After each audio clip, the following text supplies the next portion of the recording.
ప్రతి క్షణం సమాజం కోసం మీ మిత్ర న్యూస్. మహబూబ్ నగర్ ప్రభుత్వ జనరల్ ఆసుపత్రిలో నాణ్యమైన వైద్య సేవలు అందుతున్నాయని, క్లిష్టమైన ఆపరేషన్ చేసి తల్లి బిడ్డను రక్షించామని hospital superintendent doctor Sampath Kumar అన్నారు. జిల్లా కలెక్టర్ విజయేంద్ర బోయి, ఎమ్మెల్యే ఎన్ఎం శ్రీనివాసరెడ్డి సహకారంతో మెటర్నిటీ ఐసీయూని ఏర్పాటు చేయడం జరిగిందని, కార్పొరేట్ హాస్పిటల్లో 20 నుంచి 25 లక్షలు అయ్యే వైద్యాన్ని ఆరోగ్యశ్రీ ద్వారా ఉచితంగానే నిర్వహిస్తున్నామని ఆయన తెలిపారు.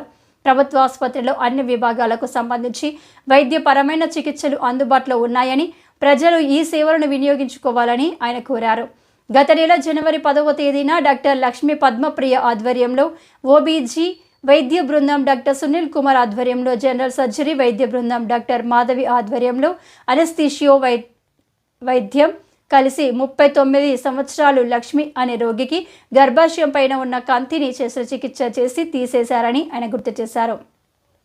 ఈ ఆపరేషన్లో ఓబీసీ విభాగం వైద్యులు doctor Sangeetha Shah, doctor Lakshmi Padmapriya, doctor Asha Jyothi, doctor Spoorthi Reddy, doctor Sruthi, doctor Manisha, doctor Roja, anaesthesia విభాగం వారు doctor Madhavi, doctor Bhagavathi, doctor Saleem, physician doctor Rehman పాల్గొన్నారు.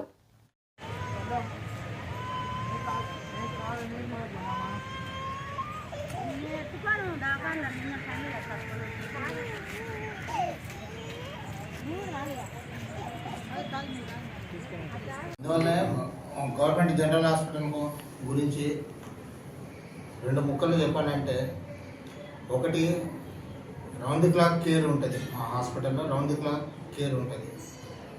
రెండవది important thing, round the clock specialist doctors available ఉంటారు.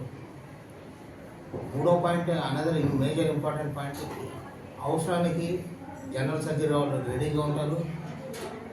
జనరల్ సర్జన్కి ఓబీజీ డాక్టర్స్ రెడీగా ఉంటారు. ఒకరు సహకారాలు ఇవన్నీ వితిన్ నో టైంలో ఒకరు చేయి పట్టుకొని సర్జరీస్ ఇవన్నీ సక్సెస్ఫుల్గా లేటెస్ట్ సర్జరీస్ అందరూ కలిసి చేస్తున్నారు. ప్రతి డిపార్ట్మెంట్ హెచ్ఓడీస్కి నా ప్రత్యేక అభినందనలు తెలుపుతున్నాను. ఇలాంటి కేసెస్ ఇంకా మరిన్ని చేయాలి, పేద ప్రజలకు మరిన్ని సేవలు చేయాలని కోరుకుంటున్నాను. Thank you. మా హస్బెండ్ పేరు వచ్చేసి ప్రేమ్ కుమార్. మేము బాలనగర్లో ఉంటాం. నేను డెలివరీ అయ్యి ఈ రోజుకి 15 days అవుతుంది. ఇక్కడ గవర్నమెంట్ హాస్పిటల్లోనే మేడం వాళ్ళ అబ్జర్వేషన్లోనే ఉన్నాను. నాకు ఒక బాబు కూడా పుట్టిండు. 21కి నాకు డెలివరీ అయ్యింది.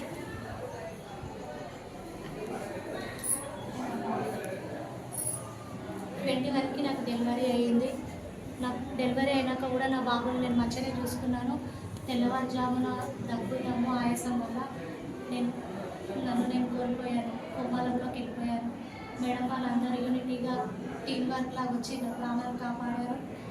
ఈ రోజుకి 15 days అవుతుంది. నేను ఇప్పుడు చాలా బాగున్నాను, నా బాబుతో సంతోషంగా ఉన్నాను. మేడం వాళ్ళందరికీ, సార్ వాళ్ళందరికీ నా తరఫున కృతజ్ఞతలు చెప్తున్నాను. ఇప్పుడు గవర్నమెంట్ మీద నాకు చాలా నమ్మకం ఉంది. నేనే కాదు, నాలాంటి వాళ్ళని ఎంతోమంది సేవ్ చేస్తారని నమ్మకం కూడా నాకు ఉంది. Thank you madam, sir.